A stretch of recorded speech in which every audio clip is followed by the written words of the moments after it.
क्योंकि अगर जीवन में कुछ भी करना है, कुछ बनना है, कुछ पाना है तो समय का सटीक उपयोग करना सीखना पड़ेगा। ये जिंदगी में अपने लिमिटेड वक्त में वो सब हासिल कर सकें जो हम हासिल करना चाहते हैं। ऐसा नहीं है कि मैं 120 साल बाद ये हासिल कर लूंगा जिस स्पीड से मैं चल रहा हूँ। नौकरी भी अगर 60 साल में मिलेगी तो कोई मतलब नहीं है। नौकरी भी अगर 60 साल में 65 साल में मिलेगी तो कोई मतलब नहीं है। हर कोई आदमी यहाँ दिग्विजय नहीं हो सकता। चाहे वो दौलत हो, शोहरत हो, सुख हो, सफलता, कुछ भी जो आप हासिल करना चाहते हैं वो आपको लिमिटेड वक्त में हासिल करनी पड़ेगी। समय आपके जीवन का एक ऐसा सिक्का है जो आपको तय करना होगा कि इसे कैसे खर्च करना है, वरना ये अपने आप खर्च हो जाएगा, दूसरे लोग खर्च कर देंगे, आपको पता भी नहीं।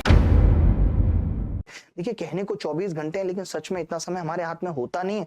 8 घंटे नींद में चले जाते हैं, 2 घंटे खाने पीने, तैयार होने, नहाना धोना, इन सब में गर्लफ्रेंड को भी बात करनी है। यानी हमारे हाथ में बेसिकली 12-13 घंटे का ही समय है। और ये वक्त बहुत अनमोल है क्योंकि समय एकमात्र ऐसी चीज है जो लिमिटेड है। अगर आप दौलत गवा देते हैं तो आप दोबारा कमा सकते हैं, घर गवा देते हैं तो आप दोबारा पा सकते हैं, लेकिन अगर आप वक्त गवा देते हैं तो वो जिंदगी में कभी दोबारा नहीं मिलेगा। सच में हमारे पास जीवन में बहुत कम समय और वो एकदम लिमिटेड है। ऐसे समझ लीजिए कि जिंदगी हो, समय हो, ये सब सिगरेट की तरह सुलग रहा है, आइसक्रीम की तरह पिघल रहा है। अगर आपको लगता है तो कस ले लीजिए, आपको लगता है तो एक सिप आइसक्रीम का ले लीजिए, वरना इसका पिघलना तो तय है। एक बार अगर वक्त फिसला तो समझ लीजिए जिंदगी में सिर्फ मलाल रह जाएगा। यदि हम अपनी एक्सपेक्टेड एज भी मान के चलें, 60 साल मान लें, और हमारे जीवन में कुल 22,000 लगभग हमारे दिन हैं, और यही सोचकर कि अब कितने दिन आपके पास बचे हैं जिनमें आप अपने जीवन के लक्ष्य जो आपने सोचे हैं वो कैसे मिलेंगे, अगर ये आज ही सोच लेते हैं तो शायद कुछ हासिल कर पाएंगे। मैं ये इसलिए बताता हूँ सारी बातें, आज मैं हर एक इंसान को इन सब प्रॉब्लम से जूझते हुए देख रहा हूँ। मुझे मेल भी मिलते हैं, बच्चों के मैसेज भी मिलते हैं। मैं खुद अपनी लाइफ में भी प्रॉब्लम देखता हूँ कि हम लोग कहाँ गलती करते हैं।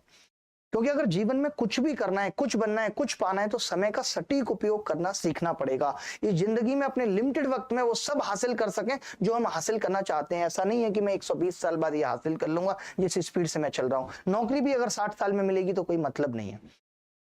अपनी भी अगर 60 साल में 65 साल में मिलेगी तो कोई मतलब नहीं है। हर कोई आदमी यहाँ दिग्विजय नहीं हो सकता। तो चाहे वो दौलत हो, शोहरत हो, सुख हो, सफलता, कुछ भी जो आप हासिल करना चाहते हैं वो आपको लिमिटेड वक्त में ही हासिल करनी पड़ेगी। समय आपके जीवन का एक ऐसा सिक्का है जो आपको तय करना होगा कि इसे कैसे खर्च करना है, वरना ये अपने आप खर्च हो जाएगा, दूसरे लोग खर्च कर देंगे, आपको पता भी नहीं चलेगा। कहते हैं ना कि एक डायलॉग है, समय ही धन है, लेकिन मैं कहूंगा समय सिर्फ संभावित धन है। क्योंकि अगर आपने अपने समय का सही यूज किया तब तो धन कमा सकते हैं, अगर इसका दुरुपयोग किया तो धन की संभावना जो कमाने की थी वो भी खत्म हो जाएगी। हम ये नहीं जानते कि हमारा समय कितना कीमती है, हमारे 1 घंटे की वैल्यू क्या है।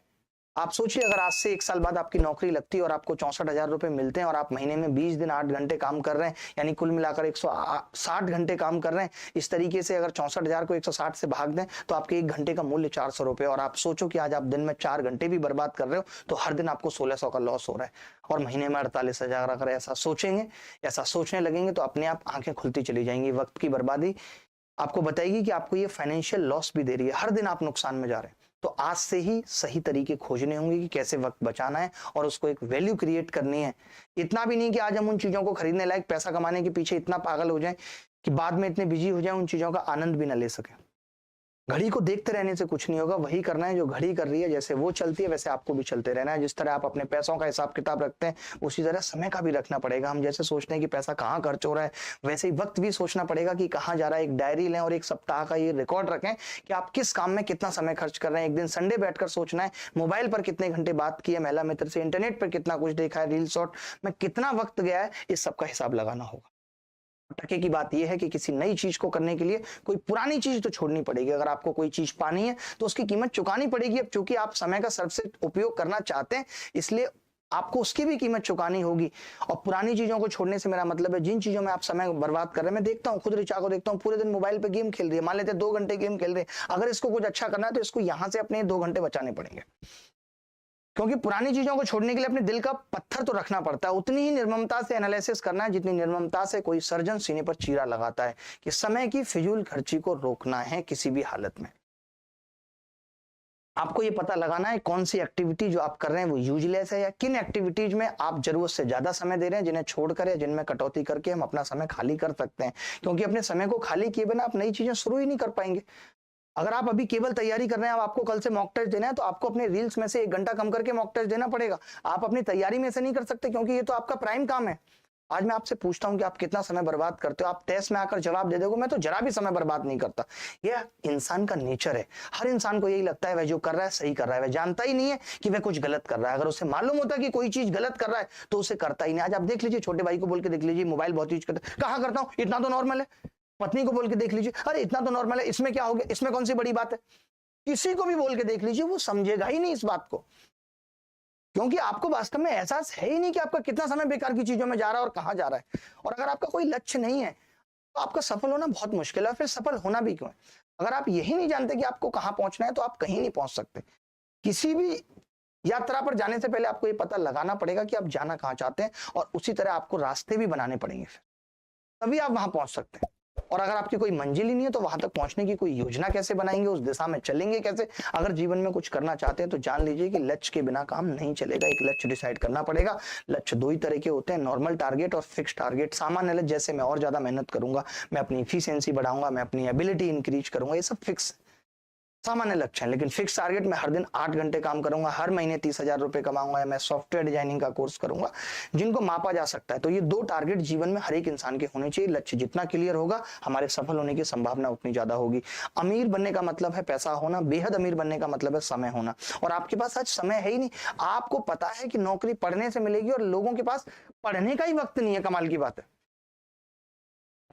ये समझ लीजिए, दुनिया हर उस व्यक्ति को जगह देने के लिए एक तरफ हट जाती है जो जानती है कि वह कहां जा रहा है। पता होना चाहिए आपको कि आप कहां जा रहे हो। सारी मुसीबतें, सारे टाइम वेस्टिंग औजार सब एक तरफ हट जाएंगे अगर आपका लक्ष्य क्लियर हो जाए। टाइम मैनेजमेंट का सबसे इंपॉर्टेंट काम सबसे पहले करना होना चाहिए। अक्सर हम ऐसा करते हैं, हमारे सामने जो काम आता है हम उसे करने लग जाते हैं। इस वजह से हमारा सारा समय छोटे छोटे कामों को निपटाने में चला जाता है। हमारे महत्वपूर्ण काम इसलिए नहीं हो पाते क्योंकि हम बेकार के कामों में या कम इंपॉर्टेंट कामों में उलझे रहते हैं। मैं पढ़ने बैठ ही रहा था, तभी उसका फोन आ गया और फोन पे वो झगड़ने लगी। मैंने 1 घंटा बर्बाद कर दिया, उसके बाद 2 घंटे और बर्बाद हो गए। मुझे हर चीज फिक्स करनी पड़ेगी, मुझे इन सब चीजों से बचना पड़ेगा। अगर कोई एम्बिशियस है तो हर हाल में सफल होना है तो महत्वपूर्ण काम पहले किए जाए। याद रखनी एक बात कि सफलता बेकार कामों से नहीं, इंपॉर्टेंट कामों से मिलती है। इसलिए अपनी प्रायोरिटी क्लियर रखनी पड़ेगी कि जो बहुत कम इंपॉर्टेंट काम है मैं उन्हें बाद में करूंगा, जो इंपॉर्टेंट है वो पहले करूंगा। पढ़ने बैठने से पहले हमें कितने फालतू काम करके दिमाग को इतना थका लेते हैं कि उसके बाद पढ़ाई में मन ही नहीं लगता। हम इतनी देर मोबाइल खेल लिए, हमने इतनी देर रील शॉर्ट्स देख लिए, फिर हम आप फ्रस्ट्रेट हो जाते हैं। फिर लगता है यार अब छोड़ो, अब नहीं पढ़ रहा मैं। देखिए, एक चीज समझनी होगी कि हर सफल व्यक्ति ऐसे काम करने की आदत डालता है जो असफल लोग नहीं करना चाहते। सफल लोगों को वो काम भी करते हैं वो जो उन्हें अच्छे नहीं लगते, अपने गोल को ध्यान में रखते हुए। वो कभी ऐसे काम जिनमें उनको मजा भी नहीं आ रहा होगा उनको भी वो करते हैं, उनसे कभी मुंह नहीं मोड़ते। क्योंकि जीवन का सत्य है कि जो लोग सबसे ज्यादा मेहनत करते हैं, खुद पर सबसे ज्यादा अनुशासन डालते हैं किसी लक्ष्य को प्राप्त करने के लिए, तो उनको वो आनंददायक चीजें जिनमें मजा आ रहा होता है वो त्याग करनी पड़ती है। मैं जानता हूं आज रील्स देखने में मजा आता है, आज महिला मित्र के साथ घूमने में मजा आता है, बट अगर जीवन में कहीं पहुंचना है तो इन चीजों को त्यागना पड़ेगा।